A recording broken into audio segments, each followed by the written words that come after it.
नमस्कार दोस्तों, स्वागत है आप सभी भाइयों बहनों का आपके अपने ऑनलाइन यूट्यूब चैनल पवन सुत एकेडमी में। दोस्तों, रीट मुख्य परीक्षा नोट्स के बारे में हम लोग चर्चा कर रहे हैं, जिसमें हम लोग विज्ञान के कंप्लीट नोट्स के बारे में डिस्कशन कर चुके हैं। और अब हम लोग चर्चा करने वाले हैं हिस्ट्री अर्थात इतिहास के पहले टॉपिक प्राचीन सभ्यता के प्रमुख स्थल। और जितने भी इम्पॉर्टेंट प्रमुख स्थल हैं प्राचीन सभ्यता के, वो सभी आपको इस एक वीडियो के माध्यम से कंप्लीट करवाया जा रहा है। तो जो भी भाई बहन आज पहली बार जुड़ रहा है, आप सभी लोगों को राम राम, दादू राम, सतराम। आप लोग चैनल को सब्सक्राइब करके बेल आइकन को प्रेस कर लीजिए। चलिए स्टार्ट करते हैं हम लोग अपना सेशन।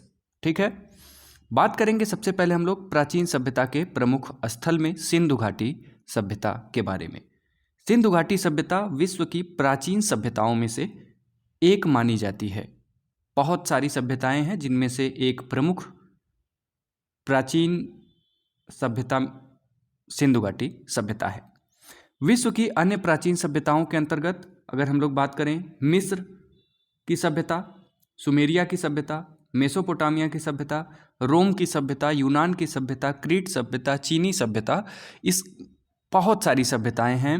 मिस्र किस नदी के किनारे बसा है? तो नील नदी के किनारे बसा है। सुमेरिया और मेसोपोटामिया की सभ्यता का जो विकास हुआ वो किस नदी के किनारे? तो दजला फरात नदी किनारे हुआ था।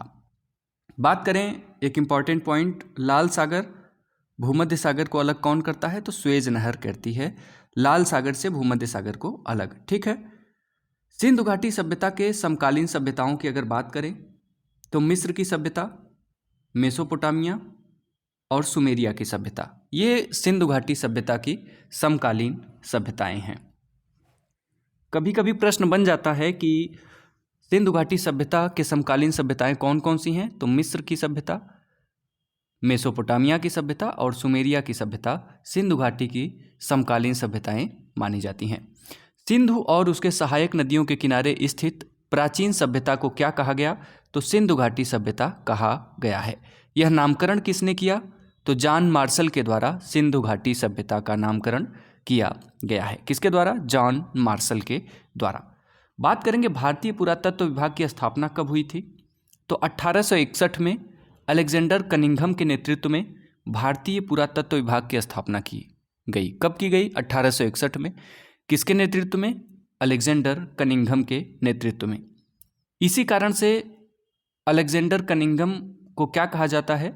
भारतीय पुरातत्व का जनक भी अलेक्जेंडर कनिंघम को ही कहा जाता है, क्योंकि 1861 में इनके नेतृत्व में ही भारतीय पुरातत्व विभाग की स्थापना की गई थी।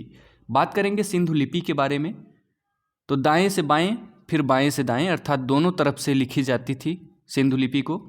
अन्य नाम इसका क्या है? तो इसे सर्पिलाकार लिपि, गौमूत्राकार लिपि, वस्त्रोफेदन, पिक्टोग्राफिक या इसे ही भावचित्रात्मक भी कहते हैं। पिक्टोग्राफिक को ही भावचित्रात्मक कहा जाता है। ठीक है, तो गौमूत्राकार लिपि, सर्पिलाकार लिपि, वस्त्रोफेदन, पिक्टोग्राफिक या भावचित्रात्मक लिपि किस लिपि को कहा जाता था? तो सिंधु लिपि को कहा जाता था। बात कर लेंगे कर्नल। ये तो कर्नल तो कभी थे ही नहीं, लेफ्टिनेंट कर्नल ही हो गए, लेकिन किताबों में आपको कर्नल देखने को मिलता है। जेम्स टॉड की पुस्तक है annals and antiquities of Rajasthan. James Tod की पुस्तक का नाम क्या है? Annals and antiquities of Rajasthan. बात करें सिंधु लिपि के मूल चिन्ह, तो कुल मूल चिन्ह जो हैं वो 64 हैं और सबसे ज़्यादा उपयुक्त या प्रयुक्त या प्रयोग की गई चित्र कौन सी है? तो वो मछली का चित्र है। सिंधु लिपि के प्रमुख चित्र कितने? 64। सर्वाधिक प्रयोग की जाने वाली चिन्ह तो मछली हो जाएगी। सिंधु लिपि को पढ़ने का प्रथम प्रयास किसके द्वारा किया गया था? तो सिंधु लिपि को जो पढ़ने का प्रथम प्रयास था वो बेडेन के द्वारा किया गया था। अर्थात किसने प्रयास किया कि सिंधु लिपि को पढ़ा जाए? तो वेडेन के द्वारा सबसे पहला प्रयास किया गया था। काल विभाजन की दृष्टि से अगर हम क्रम की बात करें तो काल विभाजन की दृष्टि से सबसे पहले प्रागैतिहासिक काल, उसके बाद आद्य ऐतिहासिक काल, फिर आता है ऐतिहासिक काल। ठीक है, प्रागैतिहासिक काल सबसे पहले, उसके बाद आद्य ऐतिहासिक काल, उसके बाद फिर ऐतिहासिक काल। ये सीक्वेंस है इनका। अगर वस्तुओं के आधार पर सभ्यताओं के क्रम को निर्धारित किया जाए तो सबसे पहला जो सभ्यता का काल था वो था पाषाण युगीन। अर्थात सबसे पहले मानव क्या किया, पत्थर को काट करके उसका औजार बनाया करता था, पत्थर से ही आग वगैरह भी जलाया करता था। तो सबसे पहला जो वस्तुओं के आधार पर सभ्यताओं का क्रम की बात किया जाए तो पाषाण युगीन सबसे पहली सभ्यता। उसके बाद फिर ताम्र युगीन थी, अर्थात तांबे के धातु का इस्तेमाल किया जाने लगा पत्थर के बाद। उसके बाद फिर कांस्य युगीन सभ्यता आई। उसके बाद फिर लौह सभ्यता आ गई है। वर्तमान सभ्यता कौन सी सभ्यता है, तो लौह सभ्यता है। और शायद ही आज बिना लोहे के आप अपने जीवन में किसी चीज़ की कल्पना कर पाएंगे। ठीक है, हर चीज़ में आजकल लोहे का प्रयोग किया जा रहा है, जिस कारण से इसे लौह सभ्यता भी कहा जाता है। तो ये क्रम पूछ लेता है कभी कभी आपसे, सबसे पहले पत्थर, उसके बाद फिर ताम्र युगीन, उसके बाद फिर कांस्य युगीन, उसके बाद फिर लौह युगीन सभ्यता।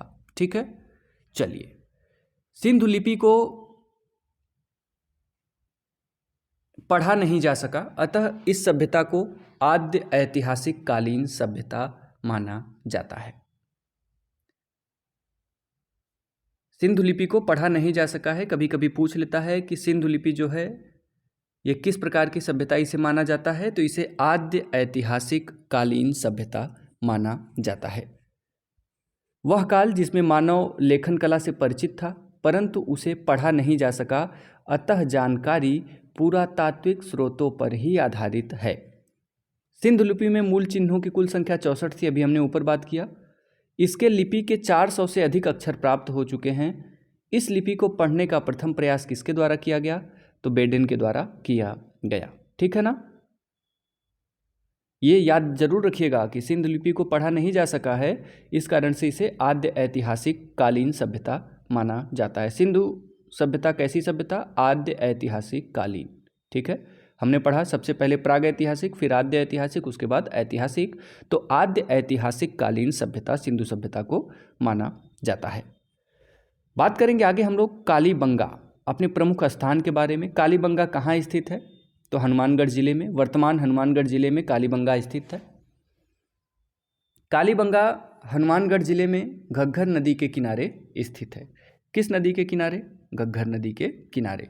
घग्घर नदी को ऋग्वेद में क्या कहा गया है, प्रश्न बना हुआ है। तो घग्घर नदी को ऋग्वेद में दृशद्वती नदी कहा गया है। यह सरस्वती नदी की सहायक नदी थी। यह पूछ लेगा कि ऋग्वेद में सरस्वती की सहायक नदी या सरस्वती की सहायक नदी कौन सी थी,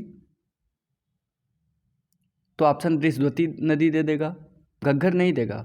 इस कारण से आप दृशद्वती को याद रखिएगा। घग्घर नदी को ही ऋग्वेद में दृशद्वती नदी कहा गया और यह सरस्वती नदी की सहायक नदी थी। ऋग्वेद में सरस्वती नदी को सबसे पवित्र नदी माना गया है। ऋग्वेद में किस नदी को सबसे पवित्र नदी माना गया है, तो सरस्वती नदी को सबसे पवित्र नदी माना गया है तथा इसे देवी तमे, नदी तमे, अम्बु तमे कहा गया है।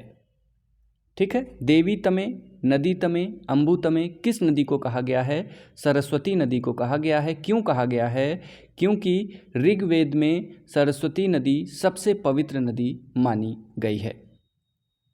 इसी नदी के किनारे ऋग्वेद की रचना हुई है। ऋग्वेद की रचना किस नदी के किनारे हुई है, तो सरस्वती नदी के किनारे ऋग्वेद की रचना की गई है। ऋग्वेद में दृशद्वती और सरस्वती के मध्य भूभाग को ब्रह्मवर्त प्रदेश कहा गया है। हमने आपको ऊपर इसीलिए बार बार मैं बताते आ रहा हूँ, घग्घर नदी को ही दृशद्वती कहते हैं। यहाँ पे इसीलिए लिख दिया गया कि ऋग्वेद में दृशद्वती नदी और सरस्वती नदी के मध्य जो भूभाग था उसे क्या कहा गया, तो उसे ब्रह्मवर्त प्रदेश कहा गया है। अर्थात घग्घर नदी और सरस्वती नदी के मध्य के भूभाग को ऋग्वेद में ब्रह्मवर्त प्रदेश कहा गया है। घग्घर कह लीजिए या दृशद्वती कह लीजिए, ठीक है, ये सरस्वती की सहायक नदी थी। कालीबंगा पंजाबी भाषा का शब्द है जिसका अर्थ होता है काली मिट्टी से बनी चूड़ियाँ। कालीबंगा मतलब चूड़ियाँ, ठीक है, काली मिट्टी से बनी हुई चूड़ियाँ कालीबंगा। ये किस भाषा का शब्द है, तो पंजाबी भाषा का शब्द है। राजस्थान में प्राचीन स्थलों की सर्वाधिक सघनता किस नदी के किनारे है, तो दृशद्वती नदी, जिसे घग्घर नदी कहते हैं ना, राजस्थान में प्राचीन स्थलों की सर्वाधिक सघनता घग्घर नदी के किनारे है, जैसे पीलीबंगा, रंगमहल, बड़ोपल, ये सभी घग्घर नदी के किनारे ही स्थित हैं, दृष्टद्वती नदी के किनारे ही स्थित हैं। घग्घर को ही ऋग्वेद में क्या कहा गया है? दृष्टद्वती कहा गया है। बात करेंगे आगे हम लोग। एल.पी. टेसीटोरी ने कालीबंगा में प्राचीन सभ्यता होने का सर्वप्रथम संकेत किया था। कालीबंगा में प्राचीन सभ्यता होने का सर्वप्रथम संकेत किसके द्वारा किया गया था? एल.पी. टेसीटोरी के द्वारा किया गया था। ठीक है, एक पो नदी है जिसे इटली की गंगा के नाम से भी जाना जाता है। एल.पी. टेसीटोरी इटली के उदीने गांव का निवासी था। एल.पी. टेसीटोरी कहाँ का निवासी था? इटली का। किस गांव का? उदीने गांव का। भारत में क्या करता था? तो अंग्रेजों की नौकरी करता था। इटली के उदीने गांव का निवासी एल.पी. टेसीटोरी, जिसने सबसे पहले कहा कि कालीबंगा में प्राचीन सभ्यता होगी यहाँ पे, अर्थात प्राचीन सभ्यता होने का संकेत दिया, और वो भारत में अंग्रेजों की नौकरी करता था। इसका कार्य क्षेत्र क्या था? एल.पी. टेसीटोरी का कार्य क्षेत्र जो था वो बीकानेर रियासत था। इसके कार्य क्षेत्र के अंतर्गत बीकानेर रियासत आती थी। इसे पृथ्वीराज राठौड़ द्वारा रचित बेली कृष्ण रुक्मिणी वचनिका को प्रकाश में लाने का कार्य किया। एल.पी. टेसीटोरी ने क्या किया? सबसे पहले पूछ लेगा, बेली कृष्ण रुक्मिणी वचनिका किसके द्वारा लिखी गई? तो पृथ्वीराज राठौड़ के द्वारा लिखी गई थी। बेली कृष्ण रुक्मिणी वचनिका, जिसे प्रकाश में लाने का कार्य किसने किया? तो एल.पी. टेसीटोरी के द्वारा किया गया था। गागरोन किले में कहाँ पे लिखे थे पृथ्वीराज राठौर बेली कृष्ण रुक्मिणी वचनिका को? कहाँ पे लिखे थे? तो गागरोन किले में लिखे थे। टेसीटोरी ने पृथ्वीराज राठौर को क्या कहा? तो डिंगल का हेरोस कहा है। इंपॉर्टेंट रहेगा। पृथ्वीराज राठौड़ को डिंगल का हेरोस किसने कहा? एल.पी. टेसीटोरी। या डिंगल का हेरोस किसे कहा जाता है? पृथ्वीराज राठौड़ को कहा जाता है।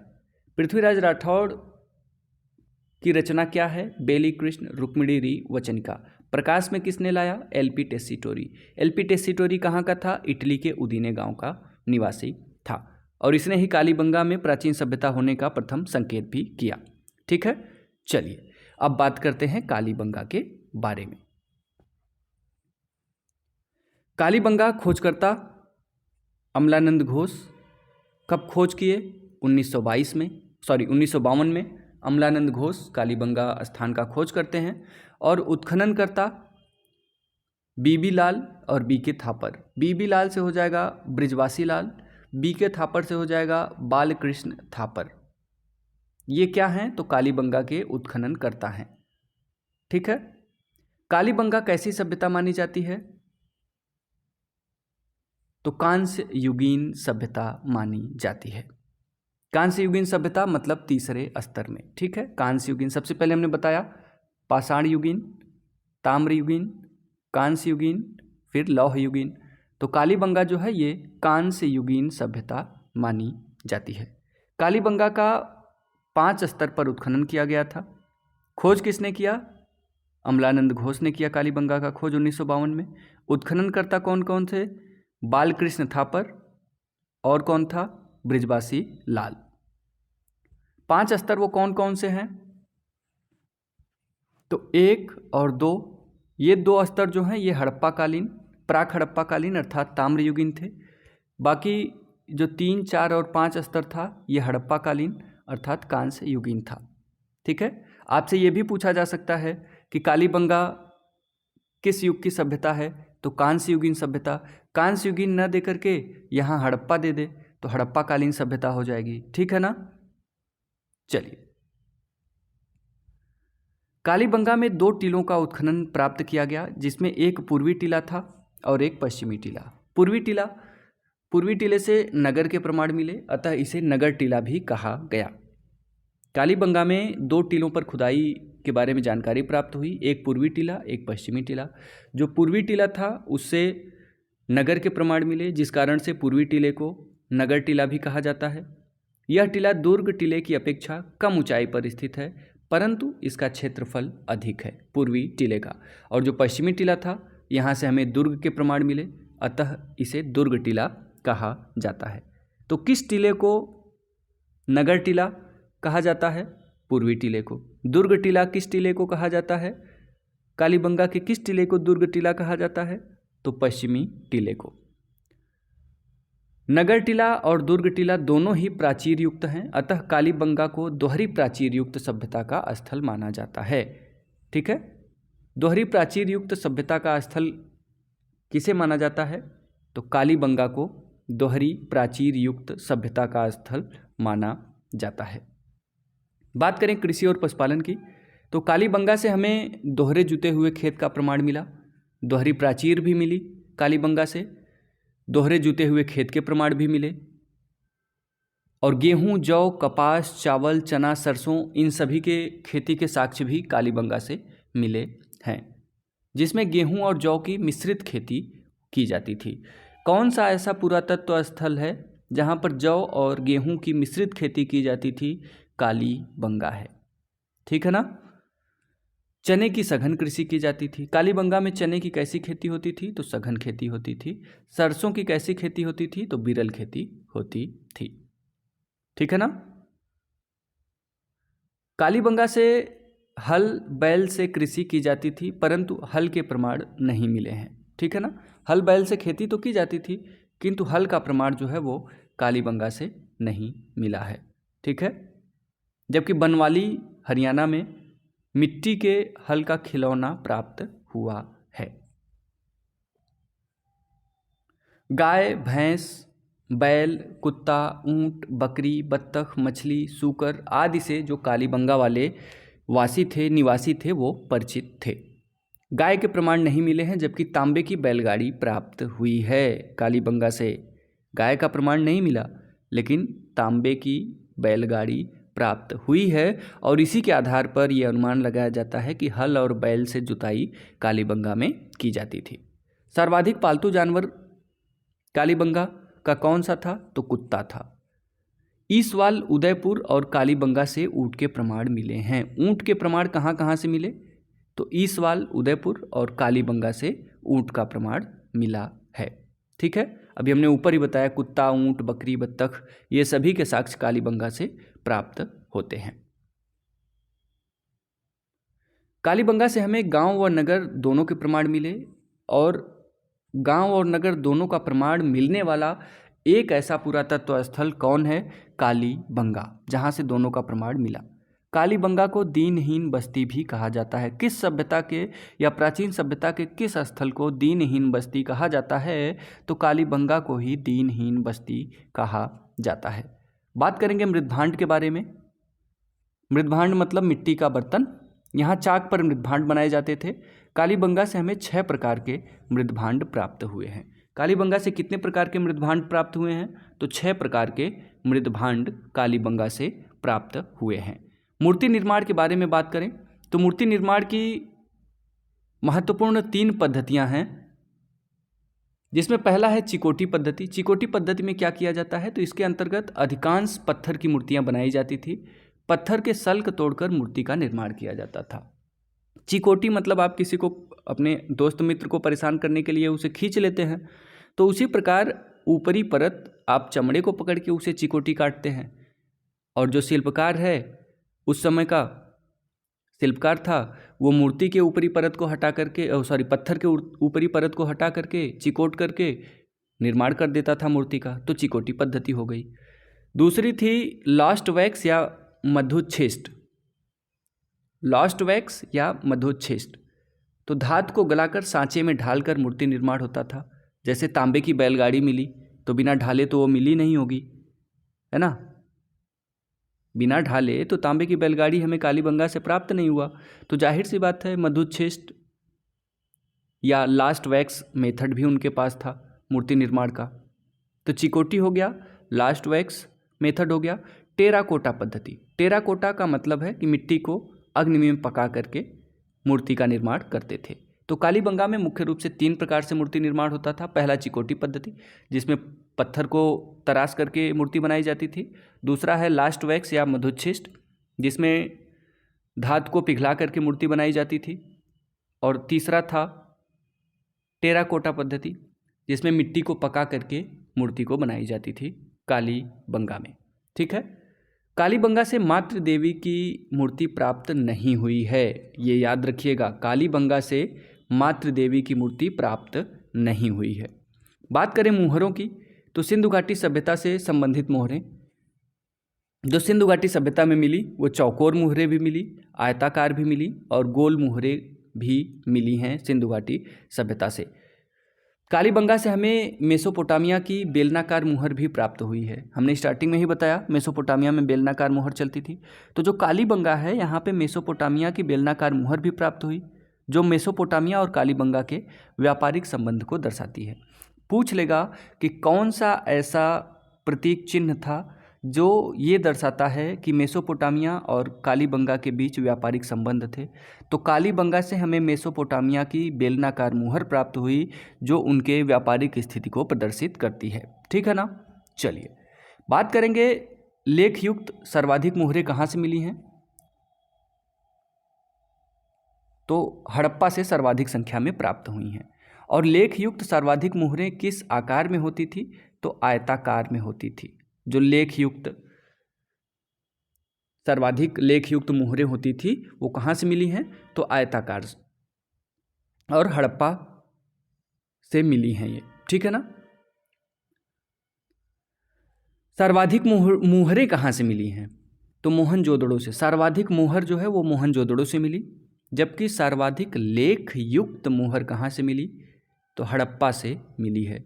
लेखयुक्त सर्वाधिक मुहरें कैसी होती थी, तो आयताकार होती थी, आकार आयताकार होता था।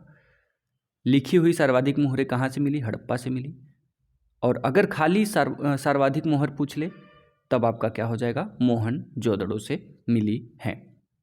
नगर नियोजन और जल निकास के बारे में बात कर लें कालीबंगा के, तो कालीबंगा वासी योजना बनाकर नगर बसाते थे जिसे नगर नियोजन भी कहा जाता था। तो किस सभ्यता के लोगों को नगर नियोजन के बारे में जानकारी थी, तो कालीबंगा के लोगों के या कालीबंगा सभ्यता के लोगों को नगर नियोजन के बारे में भी जानकारी प्राप्त थी। कालीबंगा से समकोण पर काटती हुई सड़कों का प्रमाण मिलता है। समकोण पर काटती हुई सड़कों का प्रमाण कहाँ से मिलता है, तो कालीबंगा से मिलता है, जिसमें मुख्य मार्ग की औसत चौड़ाई कितनी थी, तो 7.2 मीटर थी। गली की औसत चौड़ाई 1.8 मीटर तक प्राप्त हुई है। ठीक है, अगर आप इन दोनों को जोड़ देंगे तो कितना हो जाएगा, 9 मीटर। अगर आपको दोनों में दिक्कत हो रही है तो 9 मीटर कर लीजिए, इन दोनों को जोड़ेंगे तो कितना हो जाएगा, 9 मीटर। अब जाहिर सी बात है मुख्य मार्ग है तो वो ज़्यादा चौड़ा होगा, तो 7.2 मीटर का मुख्य मार्ग और जो गली थी वो 1.8 मीटर की थी। याद करने का ट्रिक है, ये रटने का जरूरत नहीं है। कच्चे मार्गों का भी निर्माण किया जाता था। घरों का मुख्य द्वार गली की ओर प्राप्त हुआ है। ठीक है, भवन निर्माण में कच्ची ईंटों का उपयोग तथा कुएं व नाली के निर्माण में पक्की ईंटों का प्रयोग कहाँ किया जाता था, कालीबंगा में किया जाता था। भवन निर्माण में कच्ची ईंटों का उपयोग करते थे और जो कुआं और नाली बनाए कालीबंगा वाले वो पक्की ईंटों का प्रयोग करते थे। नाली निर्माण में बड़े आकार की और पक्की ईंटें यूज होती थी, जबकि कुआं के निर्माण में पक्का ईंट व वक्राकार ईंट, आकार में वक्राकार और पका हुआ ईंट कुएं के निर्माण में प्रयोग किया जाता था। पूछ लेगा कि कहाँ या किस काल कौन से पुरातत्व स्थल से हमें वक्राकार ईंटों का साक्ष्य प्राप्त हुआ है, तो कालीबंगा से हुआ है, क्योंकि वक्राकार और पका हुआ ईंट कुआं निर्माण में यूज करते थे कालीबंगा निवासी। नाली के लिए तो बड़े आकार और पक्की ईंटें इस्तेमाल कर लेते थे। लकड़ी की नालियों के प्रमाण कहाँ से प्राप्त हुए हैं, तो केवल कालीबंगा से प्राप्त हुआ है। बहुत महत्वपूर्ण है, लकड़ी की नालियों का प्रमाण कहाँ से मिला, तो केवल कालीबंगा से प्राप्त हुआ है। कालीबंगा से अलंकृत ईंटों के फर्श के प्रमाण भी मिलते हैं। जो नक्काशीदार ईंट से बने हुए फर्श भी कहाँ से मिले, तो कालीबंगा से मिले। छत कैसे होते थे, तो ढलुआ आकार के छत होते थे। सोपान सीढ़ियों के भी प्रमाण मिले हैं, अर्थात वेदिका सीढ़ी जिसे कहते हैं। ये वाली सीढ़ी जो है ना, इस सीढ़ी का प्रमाण भी हमें कालीबंगा से प्राप्त हुआ है। कालीबंगा में 2 मंजिले भवन बनाए जाते थे। देखिए कोरिलेट कर लीजिए, अगर सीढ़ी का प्रमाण मिला है तो जाहिर सी बात है उनके मकान कैसे होते थे, 2 मंजिले होते थे। कालीबंगा में भूकंप का भी प्रमाण मिला है। किस पुरातत्व स्थल पे हमें भूकंप का प्रमाण मिला है, तो कालीबंगा से ही हमें भूकंप का भी प्रमाण मिला है। बात करते हैं कुछ प्रमुख जानकारियों के। तो कालीबंगा से हमें स्वास्तिक के प्रमाण मिले हैं, ईरानी तंदूर का प्रमाण मिला है, दशमलव पद्धति में पत्थर के बाट मिले हैं, बटखरे मिले हैं, मिट्टी का पैमाना चलता था, प्रसाधन सौंदर्य प्रेमी सभ्यता का स्थल भी कहा जाता है किसे, तो कालीबंगा को, क्योंकि वहाँ के जो कालीबंगा वाले थे वो फर्स्ट क्लास एकदम बन ठन के रहा करते थे। प्रसाधन सौंदर्य प्रेमी सभ्यता का स्थल भी कालीबंगा को कहा जाता है। अग्निकुंड मिले जिनकी संख्या 7 थी, साइज कैसी थी, तो आयताकार थी। पूछ लेगा कि हमें अग्निकुंड का साक्ष्य कहाँ से मिला, कालीबंगा से। कितना साक्ष्य मिला, 7 ठो मिला था। किस आकार के अग्निकुंड थे, तो आयताकार थे। बलि प्रथा में कालीबंगा वाले विश्वास रखते थे। ठीक है, बात करते हैं पतन के कारण। तो इसमें सूरजभान और रफीक मुगल ये दोनों लोग कहते हैं कि नदियों का मार्ग परिवर्तित हो गया, जिस कारण से कालीबंगा का पतन हो गया। अमलानंद घोष कहते हैं कि कालीबंगा के पतन के पीछे जलवायु परिवर्तन का मुख्य हाथ है। KUR कैनेडी कहते हैं कि मलेरिया रोग आया, अर्थात प्राकृतिक आपदा आई और कालीबंगा सभ्यता समाप्त हो गई। तो ये तीनों स्टेटमेंट याद रखिएगा। सूरजभान और रफीक कहते हैं कि नदियों का मार्ग परिवर्तित हुआ। अमलानंद घोष कहते हैं कि जलवायु परिवर्तन के कारण कालीबंगा नष्ट हुआ। KUR कैनेडी कहते हैं कि प्राकृतिक आपदा मलेरिया आया और कालीबंगा की जो सभ्यता है वो नष्ट हो गई। बात करते हैं कालीबंगा संग्रहालय की स्थापना कब हुई। तो कालीबंगा संग्रहालय की स्थापना 1983 में हुई थी। कब हुई थी कालीबंगा संग्रहालय की स्थापना, 1983 में की गई और 1985 में इसे सार्वजनिक कर दिया गया था। बहुत महत्वपूर्ण रहेगा कि कालीबंगा संग्रहालय की स्थापना कब हुई, तो 1983 में हुई। सार्वजनिक कब किया गया, तो 1985, ठीक 2 साल के बाद सार्वजनिक इसे कर दिया गया था। कालीबंगा में समाधान पद्धतियाँ कैसी थी, तो पूर्ण समाधान पद्धति का प्रमाण प्राप्त होता है। इसके अंतर्गत आयताकार कब्रें प्राप्त हुई हैं जिसमें व्यक्ति को उत्तर से दक्षिण की ओर लिटाया जाता था। मृत व्यक्ति के साथ मृदभांड व अन्य वस्तुएं भी रखी जाती थी जो पुनर्जन्म में विश्वास को दर्शाती हैं। ठीक है, किस प्राचीन स्थल पर पुनर्जन्म के विश्वास को दर्शाने वाले प्रमाण मिले हैं, तो कालीबंगा में, क्योंकि यहाँ पर पूर्ण समाधान पद्धति थी। इसमें व्यक्ति को उत्तर से दक्षिण सुलाया जाता था। मृदभांड भी प्राप्त हुए हैं, साथ ही साथ अन्य वस्तुएं भी रखी जाती थी जो पुनर्जन्म में विश्वास को दर्शाती थी। युगल शव भी प्राप्त हुआ है जो सती प्रथा के प्रचलन को दर्शाता है कि सती प्रथा उस समय कालीबंगा में हुआ करती थी। जोड़े में अर्थात पति पत्नी महिला पुरुष के युगल शव भी प्राप्त हुए हैं। आंशिक समाधान पद्धति, इसके अंतर्गत गोल कब्र प्राप्त हुई जिसमें मृत व्यक्ति से संबंधित वस्तुओं को दफनाया जाता था। तो आंशिक समाधान पद्धति कहाँ अपनाई जाती थी, तो कालीबंगा में। पूर्ण समाधान पद्धति कहाँ अपनाई जाती थी, तो कालीबंगा में। युगल समाधान पद्धति का प्रमाण कहाँ से मिलता है, कालीबंगा में। कलश समाधान पद्धति का प्रमाण कहाँ मिलता है, कालीबंगा में। कलश समाधान पद्धति में व्यक्ति को अंतिम संस्कार के बाद या अग्नि संस्कार के बाद अस्थि और राख को कलश में रख करके भूमि में गाड़ देते थे, जिसे कलश समाधान पद्धति कहा गया। तो यह भी हमें कालीबंगा से ही प्राप्त हुआ है। तो इस प्रकार ये हमारे कुछ इंपॉर्टेंट फैक्ट रहे जो कालीबंगा के उन सभी पहलुओं को सम्मिलित किए हैं जो आपके एग्जाम के दृष्टिकोण से बहुत महत्वपूर्ण हैं। अब हम लोग चर्चा करेंगे भाइयों आहड़ सभ्यता के बारे में। कालीबंगा हनुमानगढ़ के बारे में हमने चर्चा कर लिया। अब आहड़ सभ्यता उदयपुर, इसके बारे में हम चर्चा करेंगे। आहड़ सभ्यता अगर पूछे कि वर्तमान किस जिले में है, तो उदयपुर जिले में हो जाएगी। बात करें आहड़ सभ्यता उदयपुर, प्राचीन नाम क्या था इसका, तो ताम्रवती नगरी। किस सभ्यता को ताम्रवती नगरी के नाम से भी जाना जाता था, तो आहड़ सभ्यता को ताम्रवती नगरी के नाम से जाना जाता था।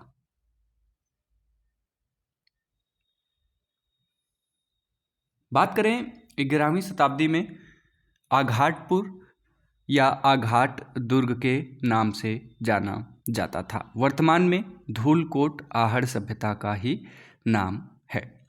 ठीक है ना, प्राचीन नाम ताम्रवती नगरी, 11वीं शताब्दी में आघाटपुर या आघाट दुर्ग, वर्तमान नाम धूलकोट। ठीक है, बात करें आहड़ सभ्यता कैसा है, तो आहड़ जो है ये ग्रामीण सभ्यता का स्थल है। यहाँ से नगर के प्रमाण नहीं मिले हैं। आहड़ का उत्खनन 8 स्तर पर किया गया है। जैसे कालीबंगा का उत्खनन 5 स्तर पे, आहड़ सभ्यता उदयपुर का उत्खनन 8 स्तर पर किया गया है। आहड़ से हमें निम्न सभ्यताओं के प्रमाण प्राप्त हुए हैं, जैसे ताम्र पाषाण युगीन सभ्यता और ताम्र युगीन सभ्यता।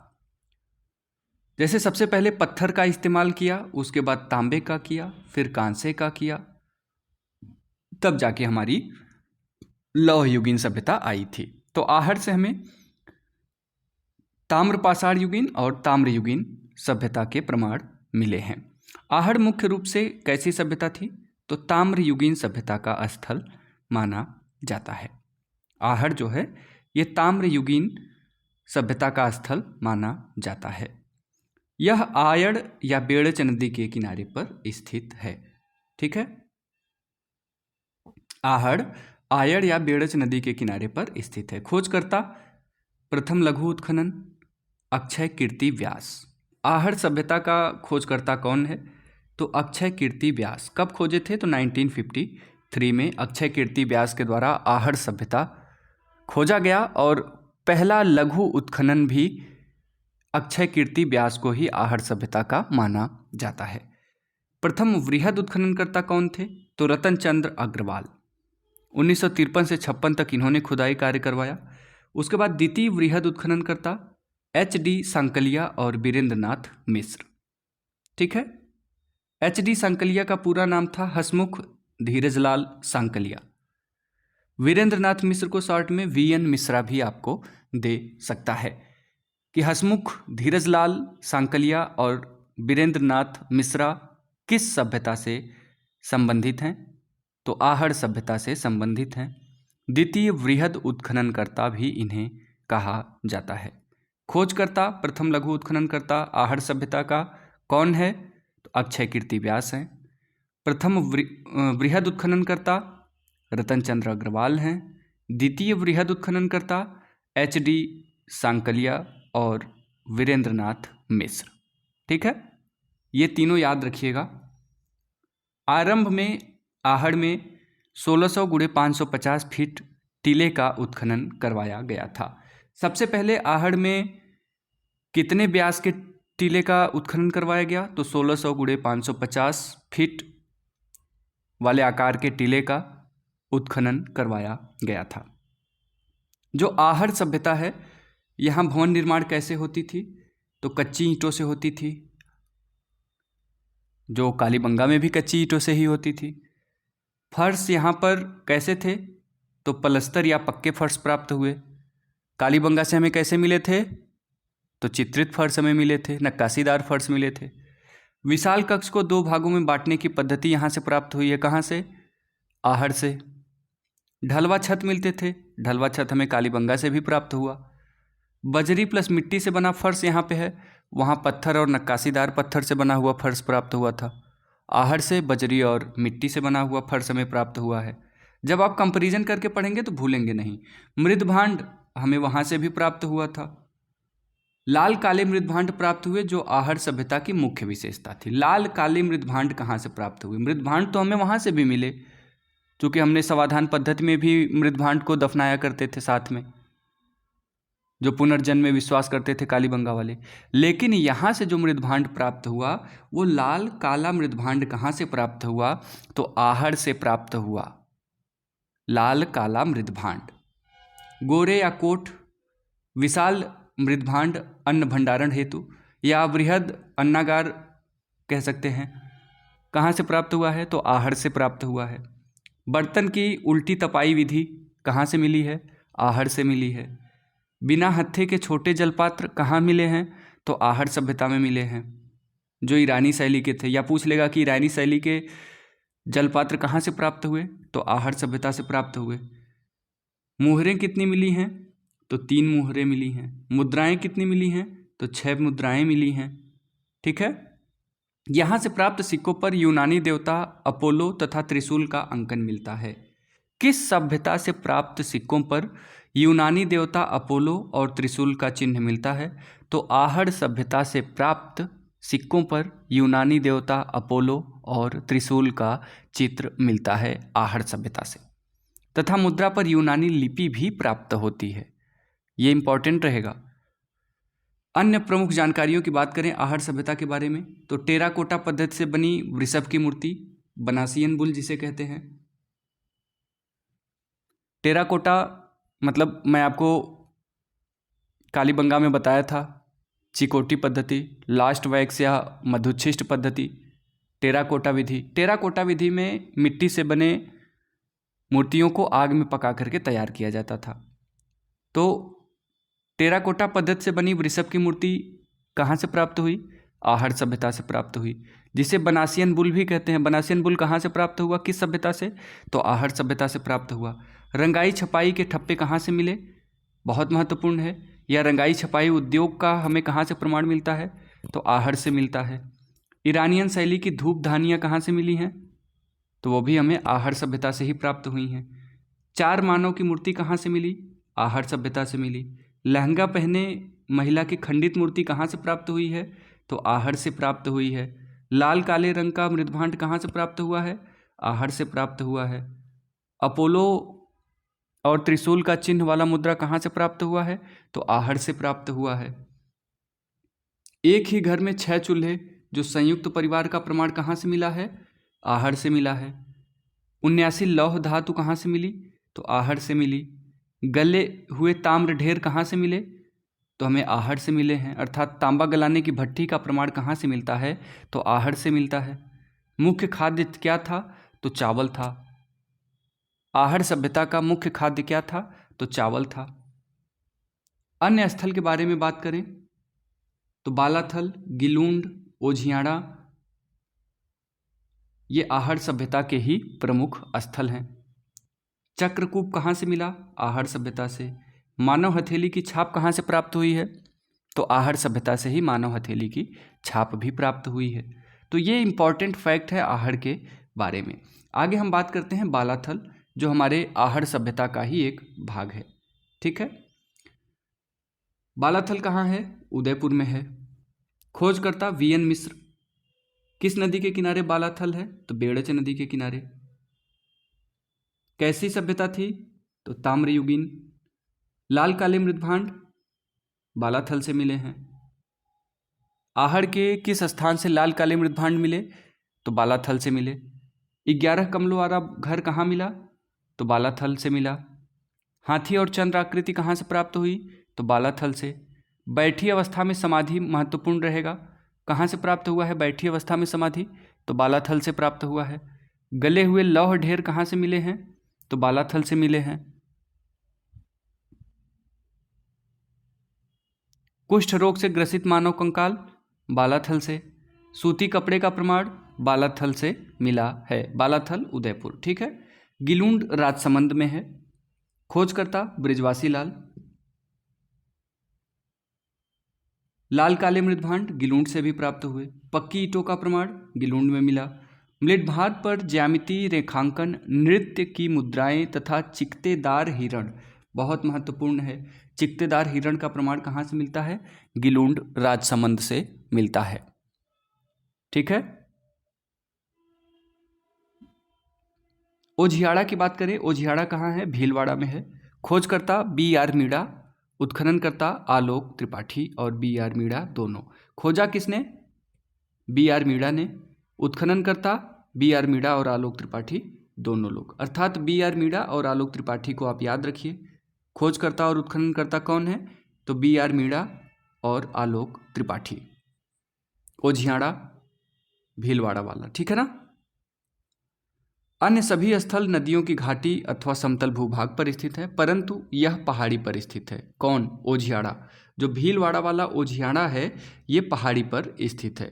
यहाँ से गाय व बैल की सफ़ेद रंग की मूर्तियाँ प्राप्त हुई हैं। तो गाय और बैल की सफ़ेद रंग की मूर्तियाँ कहाँ से प्राप्त हुई? ओझियाड़ा से प्राप्त हुई।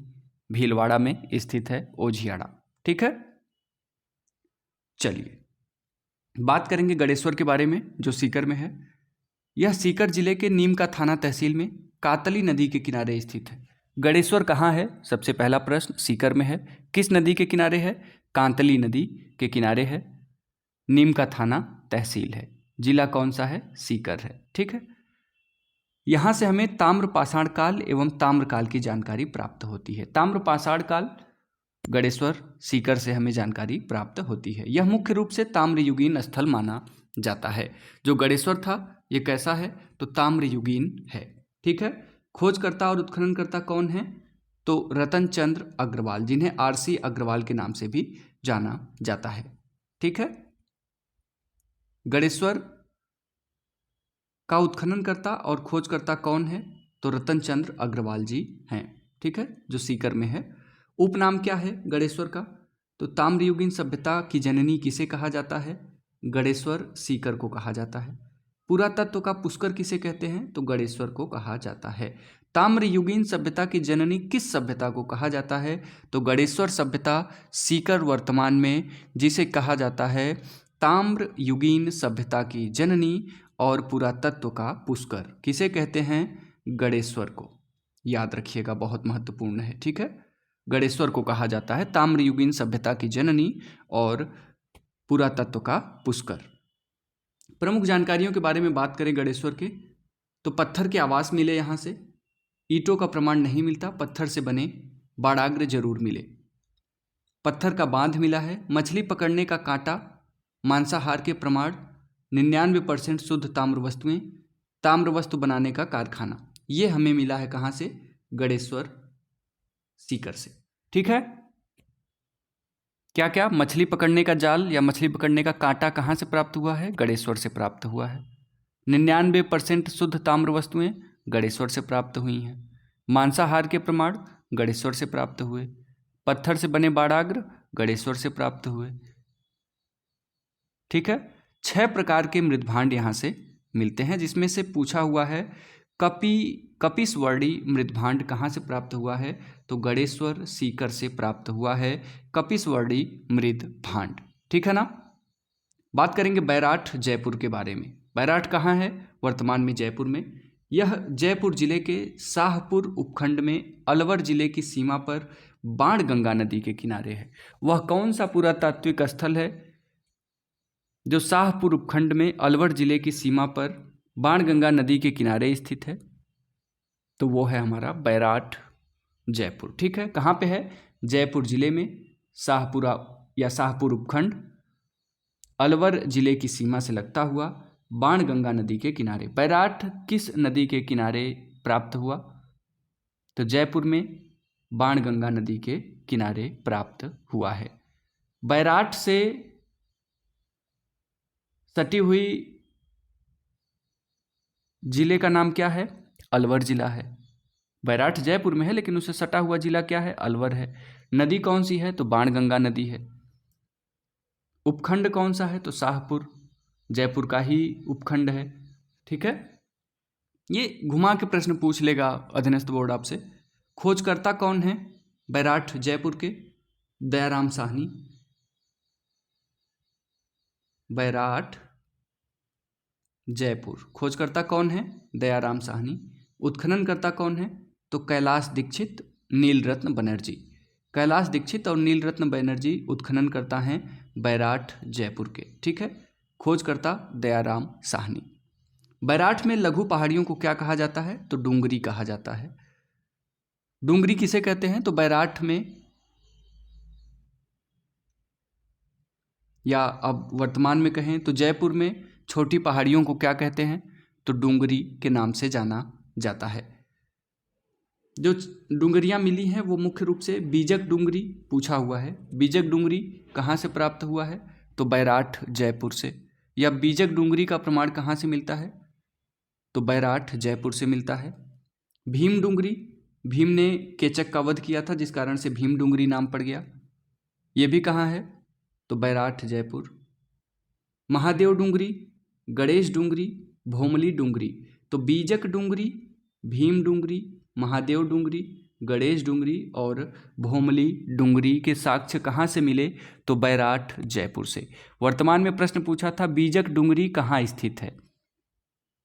तो बैराठ जयपुर में स्थित है। भीम डूंगरी कहाँ है? तो बैराठ जयपुर में।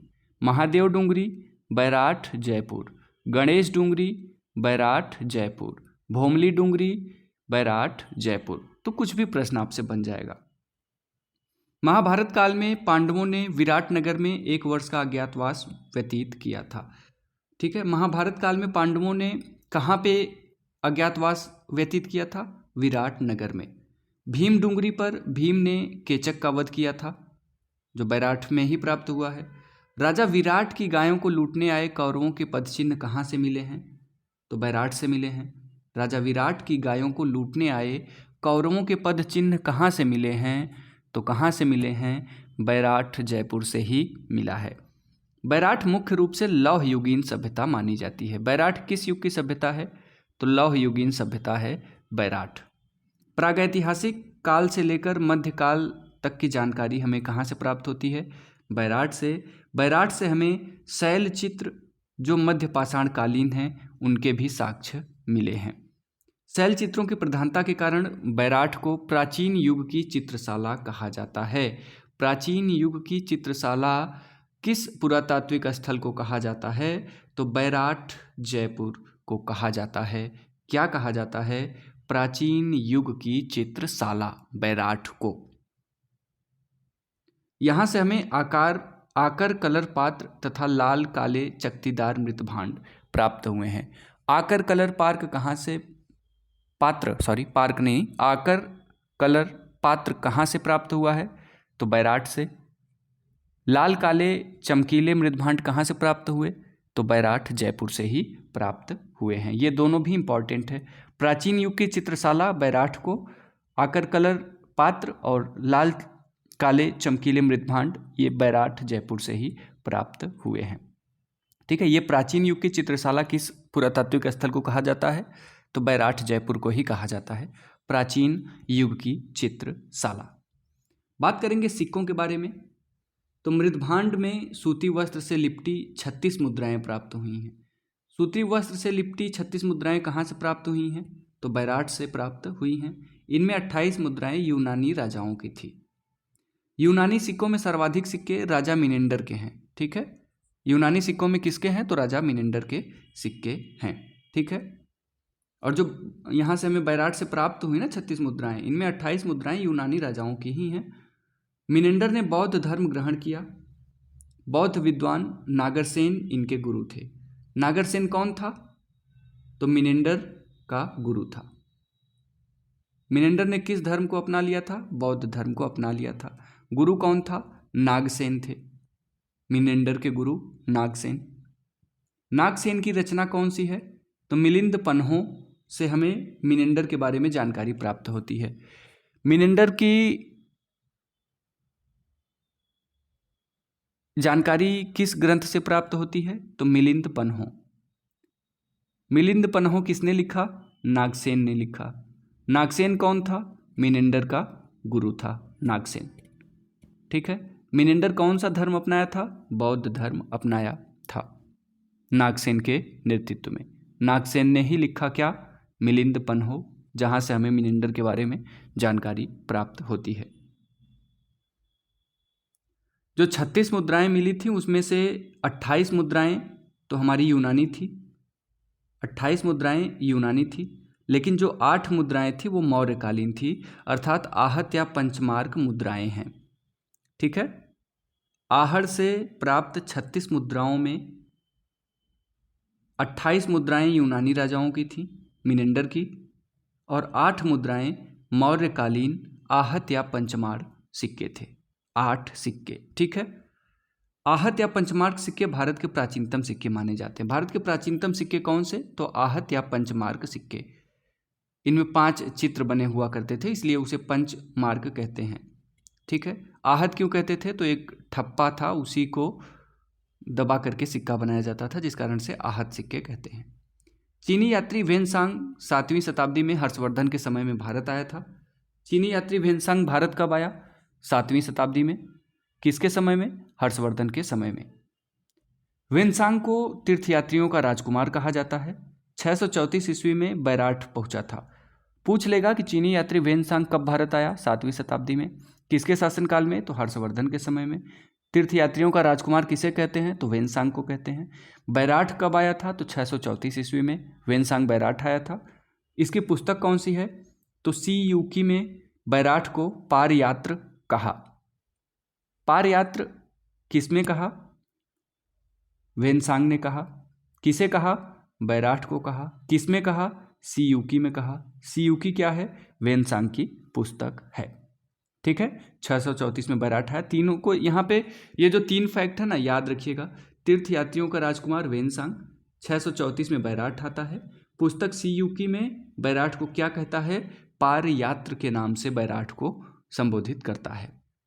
वेनसांग ने बैराठ में 8 बौद्ध मठों का उल्लेख किया है। ठीक है, वेनसांग ने बैराठ में कितने बौद्ध मठों का उल्लेख किया? तो 8 बौद्ध मठों का उल्लेख किया है। भाब्रू अभिलेख, यह अभिलेख मूल रूप से बीजक पहाड़ियों पर स्थित था। इसकी खोज 1837 में कैप्टन बर्ट द्वारा की गई। भाब्रू अभिलेख कहाँ से प्राप्त हुआ? तो बीजक पहाड़ी पे। किसने खोजा? कैप्टन बर्ट ने। कब खोजा? 1837 में। इसी के द्वारा इस अभिलेख को 1840 ईस्वी में पहाड़ से अलग करवाकर कलकत्ता ले जाया गया। वर्तमान में यह कोलकाता रॉयल एशियाटिक सोसाइटी के संग्रहालय में स्थित है। भाब्रू अभिलेख कहाँ से प्राप्त हुआ था? तो बीजक पहाड़ी से। किसने खोजा था? कैप्टन बर्ट ने। भाब्रू अभिलेख को कैप्टन बर्ट ने खोजा। कब खोजा? 1837 में खोजा। कहाँ लेके गया? कलकत्ता लेके गया। वर्तमान में कहाँ है? कोलकाता के रॉयल एशियाटिक सोसाइटी के संग्रहालय में भाब्रू अभिलेख स्थित किया गया है, रखा गया है। भाब्रू अभिलेख जो है, यह अभिलेख सम्राट अशोक कालीन है। यह ब्राह्मी लिपि और प्राकृत भाषा में है। भाब्रू अभिलेख किस भाषा में है? तो प्राकृत भाषा में है। लिपि कौन सी है? तो ब्राह्मी लिपि है। लिपि और भाषा से प्रश्न बना करता है भाब्रू अभिलेख। ब्राह्मी लिपि, प्राकृत भाषा। सम्राट अशोक के लघु शिलालेखों में सबसे बड़ा शिलालेख कौन सा है? तो भाब्रू अभिलेख है। बात करें इस अभिलेख में स्थित प्रमुख जानकारियों के बारे में, तो भाब्रू अभिलेख में ही अशोक को मगध का राजा कहा गया। अशोक को मगध का राजा किस अभिलेख में कहा गया? तो भाब्रू अभिलेख में अशोक को मगध का राजा कहा गया। अशोक ने बुद्ध धम्म संघ के प्रति श्रद्धा प्रकट की है। इसकी जानकारी किस अभिलेख से मिलती है? तो भाब्रू अभिलेख से ही मिलती है। अशोक को मगध का राजा कहा गया, ये पूछा हुआ प्रश्न है। किस अभिलेख में अशोक को मगध का राजा कहा गया है? भाब्रू अभिलेख में। बौद्ध भिक्षुओं के लिए पठनीय पुस्तकों का उल्लेख किसमें किया गया है? भाब्रू अभिलेख में किया गया है। ठीक है, बर्ट के द्वारा भाब्रू अभिलेख खोजा गया था, याद रखिएगा। शंख लिपि के बारे में बात करें तो 1871 में सीएल कार्लाइल ने बैराठ में इस लिपि को खोजा था।